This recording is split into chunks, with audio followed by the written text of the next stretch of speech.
আমরা জানি যে আমাদের সমাজে আয়ের একটা বৈষম্য তৈরি হয়েছে, সম্পদের একটা বৈষম্য দারুণভাবে তৈরি হয়েছে। অধিকাংশ মানুষের কাছে অর্থের প্রবাহ কম, অল্প কিছু মানুষের কাছে প্রচুর টাকা। যাদের আয় কমে গেছে, তার মানে আগে যা আয় করতেন তার চাইতে এখন আয় কম। আবার ইনফ্লেশনারি ইফেক্টের কারণে আয় কমে গেছে, মানে প্রকৃত আয় কমে গেছে, ক্রয় ক্ষমতা কমে গেছে। এরা মূলত খুব বিপদে পড়েছেন।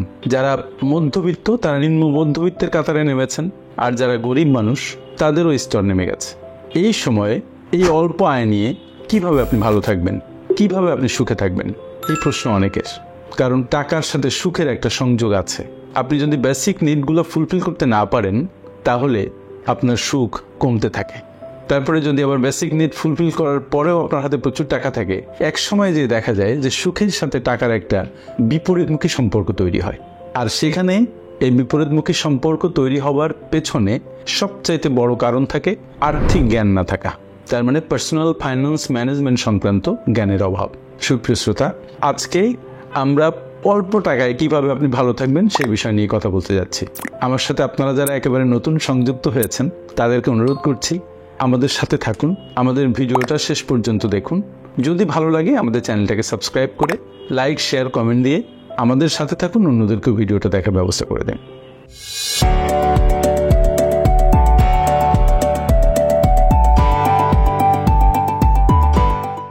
বলছিলাম অল্প টাকায় কিভাবে ভালো থাকবেন, সুখে থাকবেন, কী সে উপায়।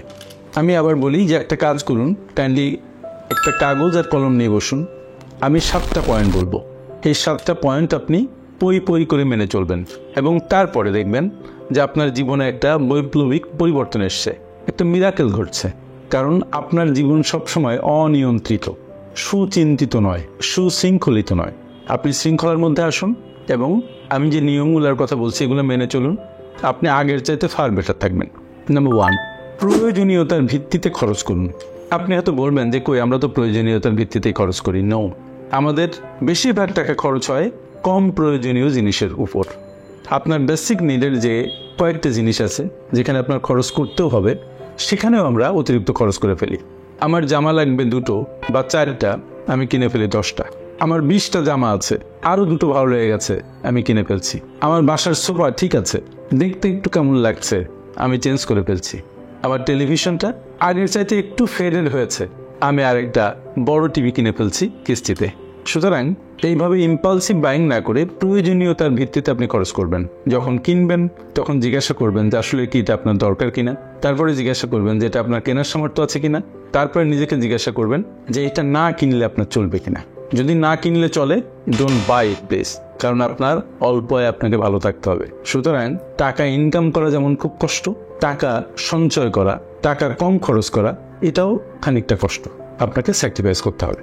নাম্বার 2, সঞ্চয়ের অভ্যাস গড়ে তুলুন। আমার কথা হচ্ছে সঞ্চয়, সেটা যদি 1 টাকাও হয় আপনাকে সেটা করতে হবে।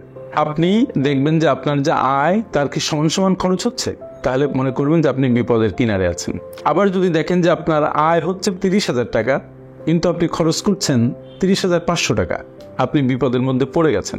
যারা সমান সমান আছেন অথবা বেশি খরচ করছেন, তাদের প্রথম কথা হচ্ছে একটু নিচে নেমে আসুন, 1 টাকা হলেও সঞ্চয় করুন, এটার অনেক উপকার আছে। কিন্তু আলটিমেটলি আপনি সঞ্চয় করবেন minimum 10% of your take home salary, straight 10%। আর যদি বয়স বেশি হয় তখন সেটা 15% বা 20%, 10%-এর কম নয়। যে ভদ্রলোক 20,000 টাকায় চলতে পারে সে 18,000 টাকাও চলতে পারে, যে ভদ্রলোক 10,000 টাকায় চলতে পারে সে 9,000 টাকাও চলতে পারে। ওই 20,000 টাকার ক্ষেত্রে 2,000 টাকা আপনি সঞ্চয় করবেন, যে করে হোক আপনি করবেন। আপনার খাতগুলা খুব কেয়ারফুলি অ্যানালাইসিস করবেন, আপনি পারবেন। টাকা সঞ্চয় করা কখনোই আপনার আয়ের সাথে সম্পৃক্ত নয়, এটা সম্পৃক্ত আপনার মানসিকতার সাথে। আপনার মন কতটা দৃঢ়, আপনার মন কতটা অ্যাডামেন্ট, তার উপরে নির্ভর করে আপনি সঞ্চয় করতে পারছেন কি পারছেন না। আপনি 20,000 টাকা আয় করছেন, 3,000 টাকা সিগারেট খেয়ে ফেলছেন, কই তখন তো কোনো সমস্যা হচ্ছে না। বাট যখনই বলছি সঞ্চয় করেন তখন বলছেন না আমার কাছে টাকা নাই। আপনার কাছে টাকা থাকবে না কখনো, যেটুকু আছে তার থেকে সঞ্চয় করুন। নাম্বার 3, খরচের তালিকা তৈরি করুন। জাপানিজরা যখন চলাচল করে তাদের পকেটে ছোট্ট একটা নোটবুক থাকে, এই নোটবুকটা হচ্ছে খরচের নোটবুক, খরচের হিসাবের নোটবুক। যদি 1 কাপ চা খায় সাথে সাথে লিখে ফেলে 1 কাপ চা এত ইয়েন। যদি এটা চকলেট কিনে লিখে এত ইয়েন। যা কিনে প্রত্যেকটা কি কিনলো, কত টাকা কিনলো, এটা লিখে। আপনিও সারাদিনে যা কিনবেন তার তালিকা তৈরি করুন, অথবা সারা মাসে যা কিনবেন তার একটা বাজেট তৈরি করুন, তালিকা তৈরি করুন। সপ্তাহে একদিন অন্তত আপনার কি কি খরচ হয়েছে সেটা নিয়ে বসুন, রিভিউ করুন। রিভিউ করলে আপনি অবাক হয়ে দেখবেন যে এমন অনেক জিনিস আপনি কিনেছেন যেটা না কিনলে আপনার জীবনে কোনো প্রভাব পড়তো না, বা আপনি কিনেছেন, কেন কিনেছেন উত্তর নাই। সুতরাং তালিকা তৈরি করুন এবং তালিকাকে ফলো করুন, রিভিউ করুন। অপ্রয়োজনীয় জিনিস যেগুলো কিনেছেন পরবর্তীতে সেটা কেনা থেকে বিরত থাকুন। কোনো সপ্তাহে যদি আপনার বেশি খরচ হয়ে যায়, পরের সপ্তাহে ওই খরচটার লাগাম আপনি টেনে ধরুন, দেখবেন অল্প টাকায় আপনি সুন্দরভাবে চলতে পারছেন। নাম্বার 4, মিতব্যয়ী হন। কৃপণ নয়, মিতব্যয়ী হন। দেখুন, আপনার কাছে যদি টাকা না থাকে, কেউ আপনাকে 5 পয়সা দিয়ে হেল্প করবে না, আপনার ঋণ নিতে হবে। তার চাইতে আপনি মিতব্যয়ী হন, অল্প খরচের মধ্যে নিজেকে সীমাবদ্ধ রাখুন। খরচের কোনো শেষ নেই। আমি প্রত্যেক দিন মাংস খেতে পারি, আবার সপ্তাহে একদিন মাংস খেতে পারি, মাসে 2 দিন মাংস খেতে পারি। আমার যেমন সামর্থ্য সেই দিকে দৃষ্টি দিয়েই আমি আমার খরচের বাজেটটা সাজাবো, এবং আমি মিতব্যয়ী আচরণ করব। মাইজার না, কৃপণ নয়, কিন্তু মিতব্যয়ী। দুটো শব্দ খুব ডিফারেন্ট। আপনার পকেটে 15 টাকা আছে, আপনার পানির তৃষ্ণায় বুক ফেটে যাচ্ছে, আপনি পানি কিনছেন, এটা কিপটামি। ওই সময় আপনি পানিটা কিনবেন, কারণ ওটা আপনার খুবই দরকার তখন। কিন্তু আপনার পানি পিপাসা লেগেছে, আপনার 2 কদম হাঁটলে আপনার বাসা, সেই ক্ষেত্রে আপনি সেখান থেকে পানিটা কিনে খেয়ে ফেললেন, দরকার নেই। এই 1 মিনিট আপনার খুব বেশি যায় আসতো না। এই একটু চিন্তা ভাবনা করে অ্যাডজাস্ট করে চলতে হবে। আপনি নিজে এদিকে যত্নবান হন, আপনি নিজেই বুঝতে পারবেন। আপনি নিজে নিজের বোকামের সম্পর্কে লজ্জিত হবেন যে কি করেছেন এতকাল। আমার অনেকেই, আমাকে যারা ফলো করছেন, আমার বক্তব্য শুনছেন, খুব প্রখ্যাত ব্যাংকার থেকে শুরু করে মুদি দোকানদার পর্যন্ত, সবাই বলছেন যে ভাই না, আপনি ঠিকই বলছেন, আমরা আসলে অযাচিত খরচ করে ফেলি, আমরা ওই খরচটা না করলেও পারতাম, বাট করি। মাথায় রাখতে হবে, ছোট ছোট খরচ যদি যোগ করেন তাহলে কিন্তু এটা বড় খরচ। মনে হয় যে 50 টাকা খরচ, এটা মনে হয় কোনো টাকাই না। নো, একটা 50 টাকা খুব সমস্যা না, কিন্তু প্রত্যেকদিন 50 টাকা হলে মাসে 1500 টাকা হয়ে যায়, এখানেই সমস্যা। So be very careful. Number 5, বিনোদনের জন্য কম খরচের বিকল্প খুঁজুন। কে না চায় একটু বাড়ি থেকে দূরে ঘুরতে যেতে, পরিবার পরিজন নিয়ে ভালো একটা হোটেলে কয়েকদিন কাটিয়ে আসতে, কিন্তু আপনি আপনার বাজেটের সাথে সমন্বয় করবেন।